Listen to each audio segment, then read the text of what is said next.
The human who saved a star. The stars were falling. At least that's what it looked like from the surface of the mining colony on Kepler 9c.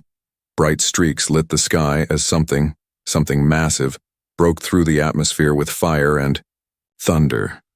Dane Carter, a human mechanic, stood outside the repair bay, eyes locked on the burning trail. The alarm blared in the background. Colony Command ordered all civilians to return indoors. But Dane didn't move.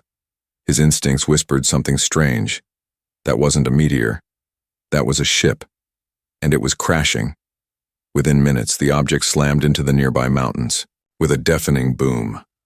Smoke rose, the ground trembled. Everyone ran away from the impact site except Dane. He grabbed his survival jacket, a med kit, and jumped onto his old rover. His AI assistant buzzed a warning. "Unauthorized area, Dane, there could be radiation." "I know," he said, voice calm. "But someone might be alive in there." The wreckage was huge. Charred metal, glowing alien symbols, and strange black smoke. Dane climbed through the twisted remains of the starship. The temperature inside was rising fast. He only had a few minutes. That's when he heard it. A weak sound. Not a voice. A breath. He followed the sound and pushed open a half-melted door. Inside was something he didn't expect. A woman, tall, silver-skinned. Her long hair shimmered like a galaxy. She wore armor unlike anything Dane had ever seen. Her body was crushed under broken panels, but her golden eyes were open. Barely. She looked royal, alien, and dying. Dane dropped to his knees and pulled the panels off her. Her breathing was shallow. A long gash on her side glowed faintly blue. She opened her mouth, but no words came out. Her fingers curled slightly toward him. "Don't move," Dane said softly. "I've got you." He injected her with a stabilizer and wrapped her wounds quickly. Her eyes fluttered. She looked at him, really looked at him, then whispered, "Human?" Dane nodded. "Yeah, and you're lucky it was me."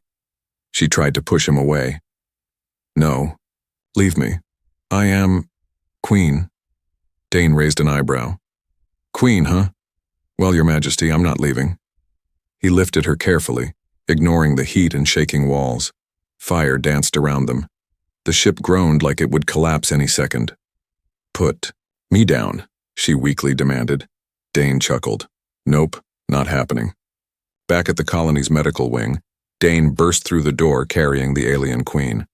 The medbot scanned her and immediately went red. "Unknown species. High threat. Deny entry." "She's dying," Dane shouted. "She needs help." Security. Guards arrived. The commander looked at the queen, then at Dane. "She's an Etherian, enemy species. We don't help them." Dane clenched his jaw. "She's not a threat. Not now. You could be charged for helping her." "Then charge me." The commander stared at Dane, then sighed. "Put her in isolation bay. We'll monitor." Hours passed.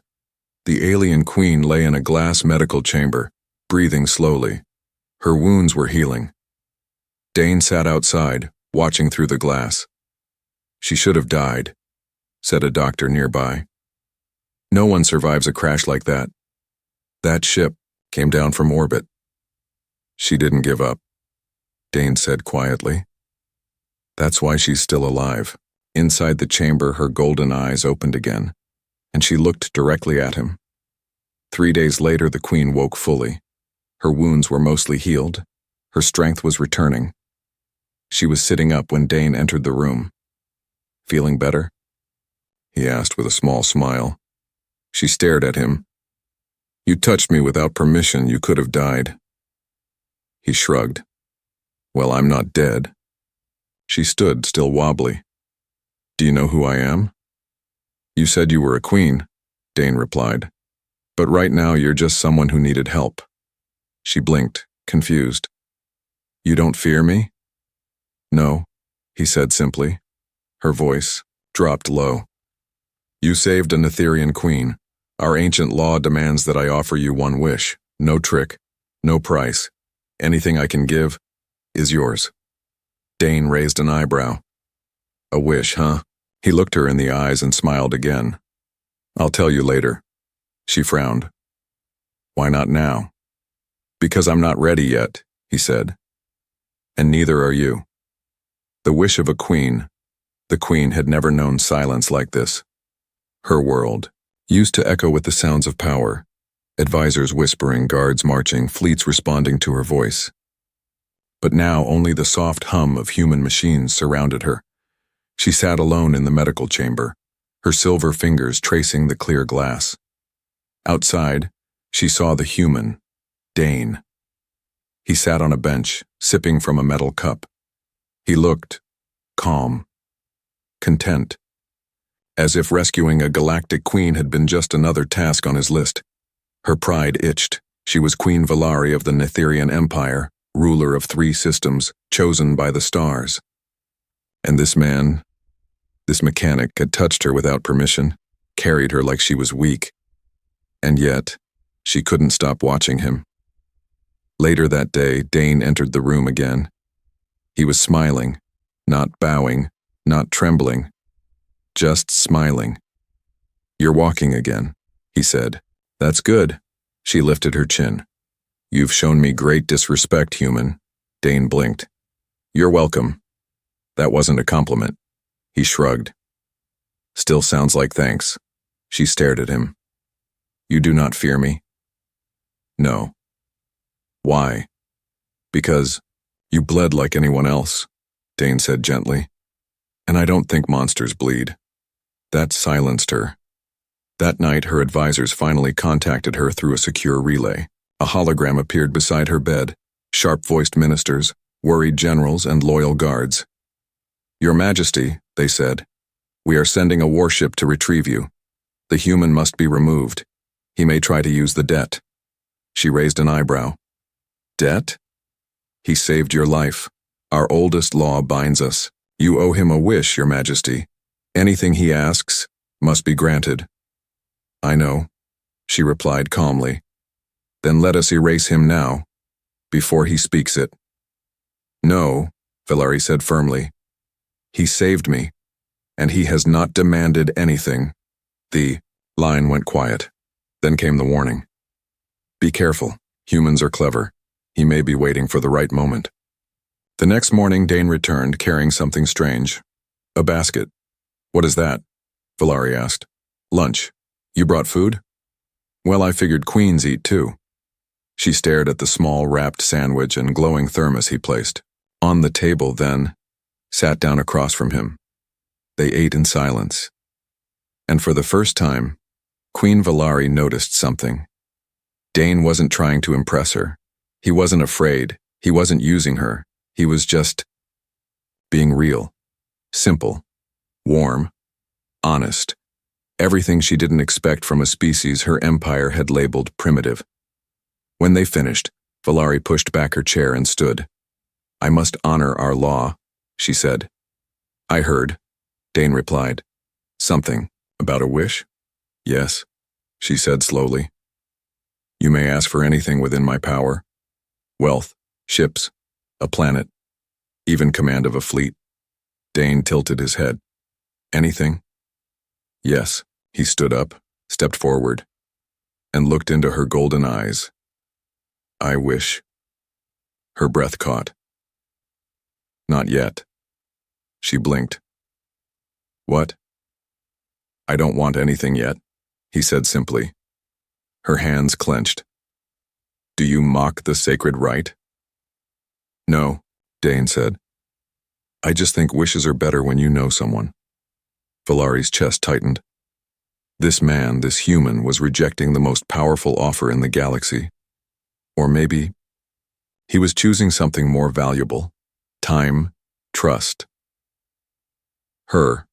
That night, alone in the chamber, Valari didn't rest. She stared at the stars through the glass ceiling, wondering one thing. What kind of man turns down a wish from a queen, unless the thing he truly wants is something no power can command? Alien politics and human simplicity, the royal worship. Netheria's pride hung above Kepler 9c like a silent threat, its sleek black hull blocking out the stars, its cannons glowing faint red in the dark.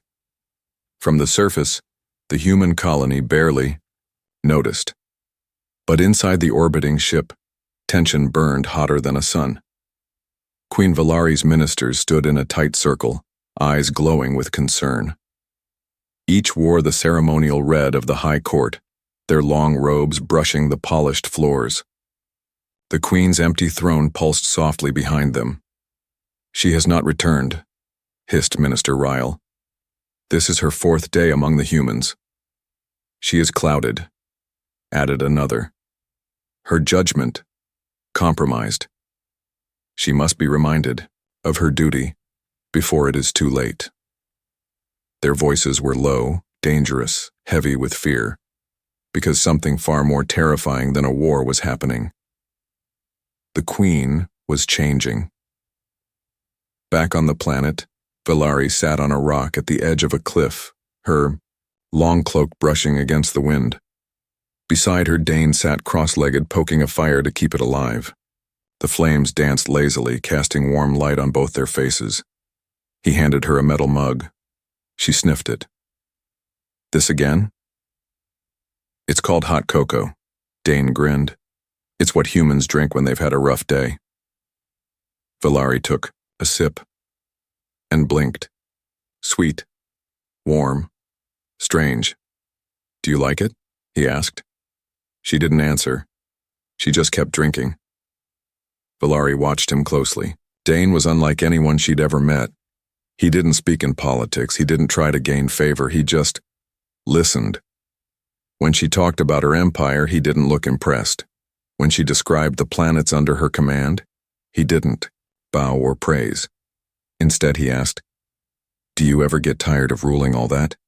And for a moment, she didn't know how to answer. The next day, a royal messenger ship arrived. 2 of Valari's most trusted advisors came down personally, cloaked in black and red, walking with pride and purpose. They entered the human colony without a word, faces cold, eyes sharp. Dane saw them from a distance. The way they walked. The way they looked at everyone like bugs beneath their boots. Valari stood waiting, tall and calm. But Dane noticed it. The tiny stiffness in her shoulders. The tension behind her eyes. This wasn't a meeting. This was a warning. "Your Majesty," said Minister Ryle, bowing stiffly, "you've been absent from the court. The Empire grows concerned." "I am recovering," Valari replied. "This human world has healing technology I lack on the fleet." "Then let us take you aboard the flagship," said the second advisor. "You will recover there, surrounded by your people, not him." Dane stood nearby, arms crossed. He said nothing, but his eyes never left Valari. Minister Ryle turned toward him with clear disgust. "This is the one who asks for nothing?" Valari narrowed her eyes. "Yes." The minister sneered. "Then he is either a fool or far more dangerous than we thought." Later that evening, Valari returned to Dane's small quarters, her mind filled with static. He was repairing a small broken drone on the floor when she walked in. "You okay?" he asked. "No," she said softly. "They want me to leave." He paused. "Do you want to?" Valari didn't answer right away. She looked around. The room was small, crude, human, but it was the only place in her entire life where she'd felt real. "I don't know," she whispered. Dane nodded slowly, then said, "For what it's worth, I'm glad you stayed." Valari turned away, hiding the strange warmth in her chest.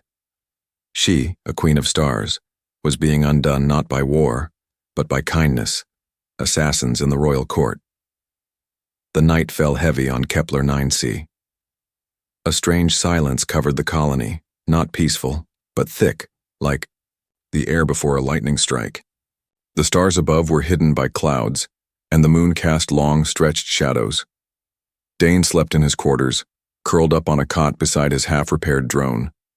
The alien queen had returned to her private suite in the isolation wing hours ago. They had spoken little that day, but something lingered in her eyes when she looked at him, something Dane couldn't quite name. What neither of them knew was that death was already moving. Far above the colony, aboard the Netheria's Pride, the ministers gave their final order. "She's corrupted," hissed Ryle. "She forgets what she is. That human has infected her mind. The law binds her to offer a wish, but if the human dies, the law ends." They nodded in agreement. A silent command was sent to the surface. Inside the colony, the attacker moved like a shadow, black armor that didn't reflect light, steps that made no sound. An Etherian assassin, chosen for loyalty, trained for silence, bred for one purpose: kill the human, end the bond. Dane woke with a start, a whisper of movement, a chill in the air. He sat up, heart pounding. Something wasn't right. His door creaked, open an inch, just a breeze. Or was it? Suddenly, his instinct screamed. He rolled off the bed just as a dagger sliced down where his neck had been. Sparks flew, the blade missed by inches. A dark figure lunged again. Dane grabbed a metal pipe and blocked the strike. His arms shook from the force. Who the hell? No answer. Just a silent mask, another strike, another dodge. But Dane wasn't a soldier. He was fast, smart, but untrained. He knew he couldn't win, so he did what humans were best at: improvised. He threw the pipe at the assassin's face, not to injure but to blind. It bought him 2 seconds. He ran, slipping through the back door and into the cold night. Behind him, the shadow followed. Silent. Deadly. At the same time, Queen Valari sat in her chamber, trying to calm her thoughts. Her hands trembled slightly. She missed the warmth of Dane's fire, missed his questions, his strange way of caring. Then suddenly, an alarm flashed. Security breach. Location, human quarters. Her blood froze. "No," she whispered. Without a word, she stormed from the room, ignoring the guards, moving faster than she had since the crash. Dane sprinted through the empty loading docks, ducking behind crates, panting hard. Then the assassin appeared ahead. How? How did he move so fast? He turned to run, and ran straight into a wall of armor. Netherian armor. For a moment, Dane thought it was another killer. But then she spoke. "Behind me," Queen Valari growled. The assassin didn't pause. He struck instantly, his blade aimed at her heart. But Valari was faster. With a scream of fury, she deflected the blade with her bare arm. Sparks flew, pain bloomed across her face, but she didn't stop. She struck once, twice. The assassin staggered, then collapsed in a heap. Dead.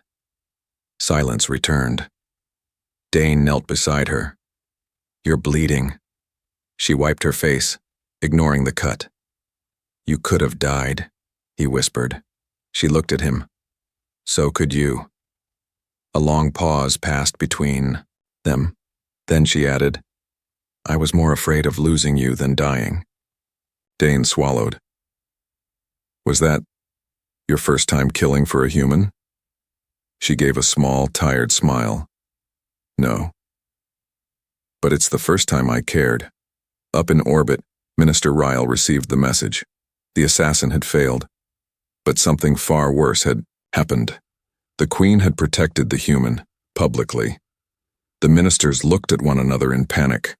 The Empire would not forgive this, and they feared one thing above all. What if the Queen chose him? He finally makes his wish. 3 suns rose over Kepler 9c. The colony stirred. Engineers checked power lines. Miners geared up for the day's haul. Children laughed in dusty streets. But inside the command building, there was tension. Dane stood by the window, hands in his jacket pockets, watching light crawl across the glass. His face looked calm, but inside a storm was spinning. He hadn't slept well. The memory of the Queen, stepping between him and death, kept replaying. She had bled for him, a queen, for a mechanic. Why? And now?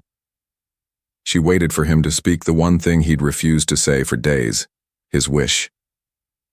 Queen Valari stood in the royal garden.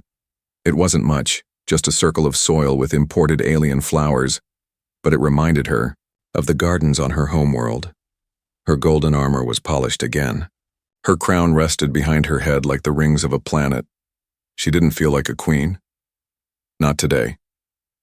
She felt something worse. Nervous. Her hands trembled behind her back, not from fear of attack, but fear of what Dane might say when he finally made his wish. Men had begged her for power. Others wanted planets. Some asked for her hand in marriage just to claim her throne. But Dane had waited. And now, he was coming. The doors slid open. Dane stepped into the garden. She turned to face him, her expression unreadable. "You've come to speak your wish," she said. He nodded once. "Say it then," she whispered, "and I will grant it."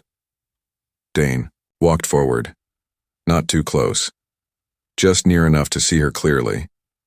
He took a deep breath and said, "I wish for one day." She frowned. "One day?" "One day," he repeated, "where you're not a queen, no crown, no armor, just you. As a person with me." The air froze. She blinked, stunned. "That's it?" Dane nodded. "Yeah, that's it." Her eyes searched his face. "No demands?" "Nope. No riches, no rank, no future promises. Just a day," he said softly. "Where you're free, where you laugh, where no one calls you majesty, including me." Valari's lips parted. She had ruled galaxies. She had destroyed armies. But no one, not once, had asked her to simply be herself. That night, the queen vanished. To the court she claimed she was meditating.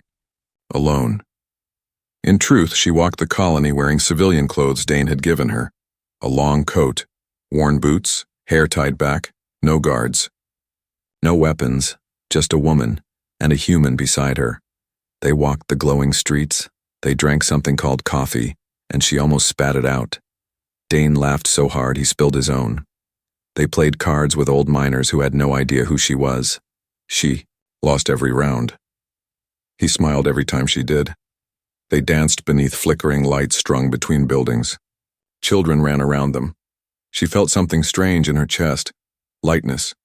Was this what it meant to be human? To feel joy that wasn't tied to duty?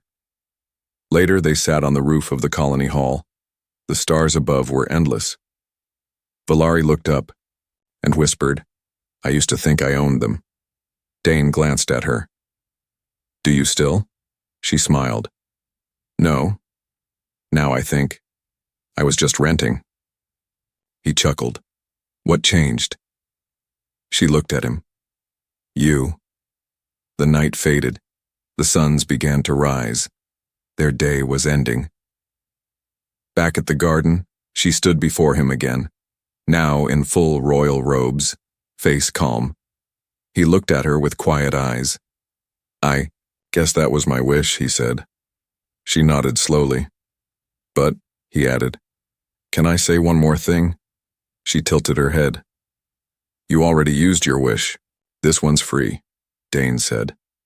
"I don't want anything from you. I just want you to know what it feels like to be loved without being worshipped."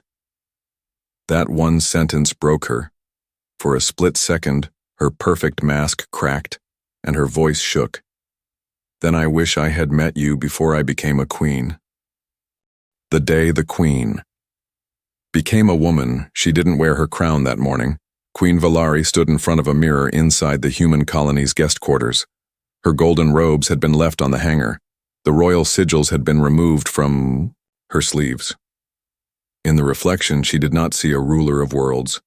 She saw a woman, one who had danced in human streets, laughed over spilled coffee, and stared up at stars, not with pride, but with wonder. Dane was waiting outside, sitting on a crate, watching a group of kids chase a small robotic dog. He smiled when he saw her step out.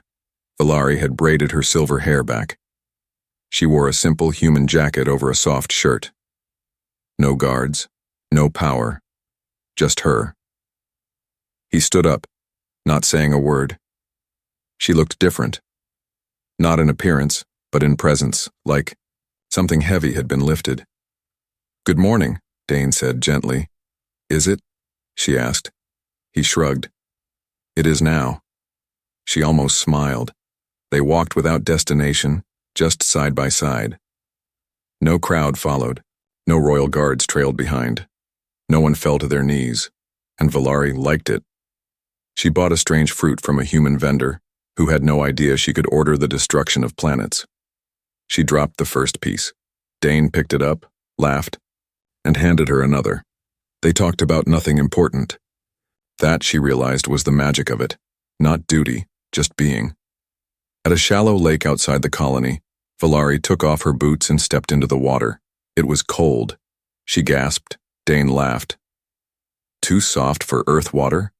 She narrowed her eyes and splashed him. A war queen. Splashing water. He splashed back.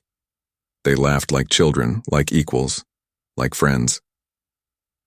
Later, they sat by the lake, toes in the water, silence between them. Dane skipped a stone. It bounced twice before sinking. Valari watched the ripples fade. On my planet, she said softly, royalty is trained to never show weakness. Must be exhausting, Dane said. It is. She looked at him. But you speak your mind. You smile when you feel it. You fear and still move forward. He didn't answer. He just looked at her. Do you know, she continued, what today is for me? He shook his head. It is the first day in my life I did not feel like a queen. He blinked. What did you feel like then? Valari turned, her head, golden eyes shining. A woman. As dusk settled in, the sky turned violet and soft blue. Dane lit a small fire beside them. They shared a meal. Something simple, something warm. Valari leaned against his shoulder. He didn't speak. Neither did she. They didn't need to. When the stars returned, she looked up and whispered, I can't stay here forever. Dane nodded. I know. They won't stop pushing me to return. They may try again to separate us. I know that too. Silence. Then she asked the question that had been hiding behind her eyes for days. And if I left, would you wait? Dane looked into her eyes. Calm, steady, real. Only, if you come back as yourself, not the queen, just Valari. Her chest rose, then fell. She reached out and took his hand. Not as a ruler, not as royalty, but as a woman who had, for the first time, found someone who saw past the stars and the throne, and saw her priceless reaction, return to the empire. The stars watched in silence as the queen left the human colony. She said nothing to Dane that morning, no farewell, no kiss, only a quiet look and a soft, sad smile. Then she boarded her royal ship. Back in space, the corridors were cold again, the walls tall, the voices formal. Queen Valari walked through it all like a ghost. Something inside her had stayed on that planet, and her ministers knew it. Ministers plot. She is compromised, hissed Minister Ryle.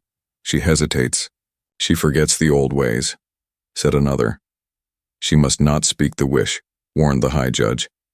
If she does, and it is for the human, the court will fall into shame. They made a decision. The queen would be summoned. The trial would be public, and if she dared say his name, they would declare her unfit to rule. A final message. That night, Valari sat alone in her royal chamber.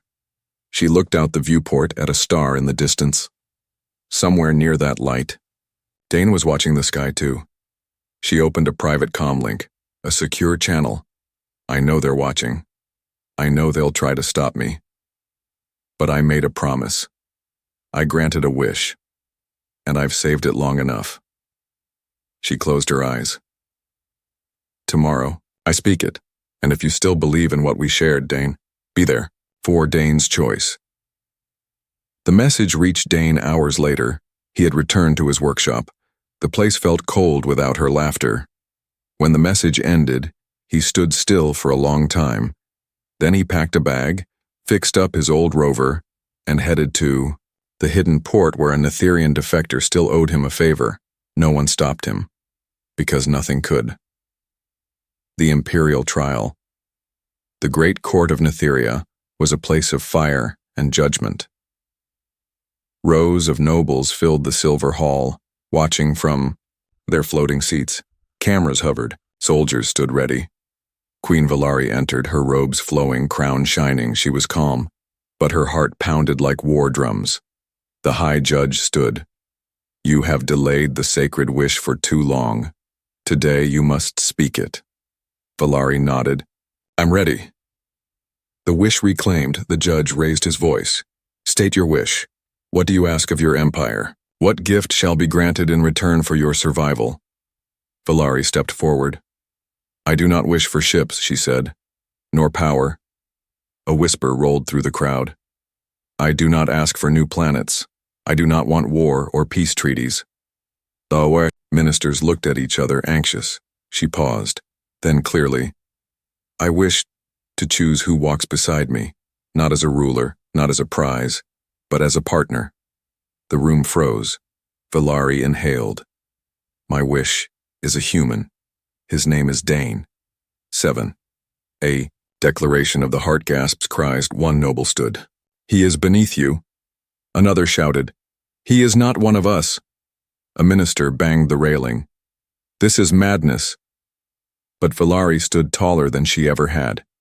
He asked for nothing, and gave me everything. Your Majesty, the High Judge warned. If you say this is your final wish, it cannot be taken back. You will be seen as weak, unfit. Valari looked straight into the camera. I do not care what they say. I was not made weak by love. I was made whole. 8. The crowd reacts silence. For a long moment, no one dared speak. The Empire waited. Then a single voice spoke. A child's voice, from the crowd of silent nobles.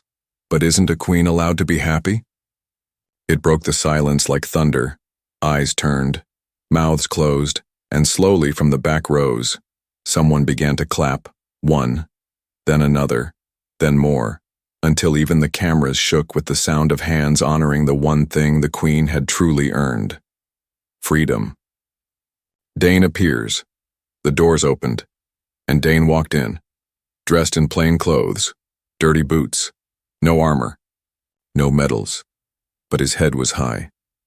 He walked down the golden path with quiet steps.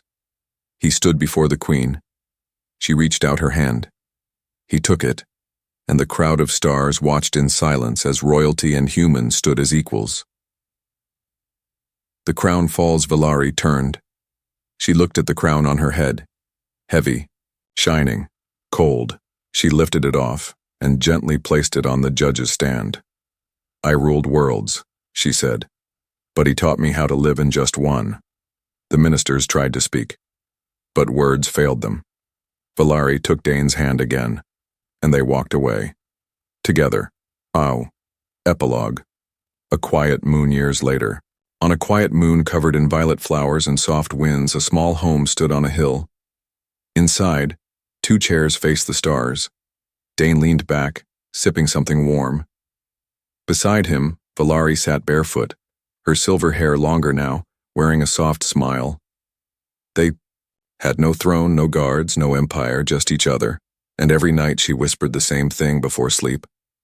I gave you a wish. And he would reply, holding her hand, and you became mine.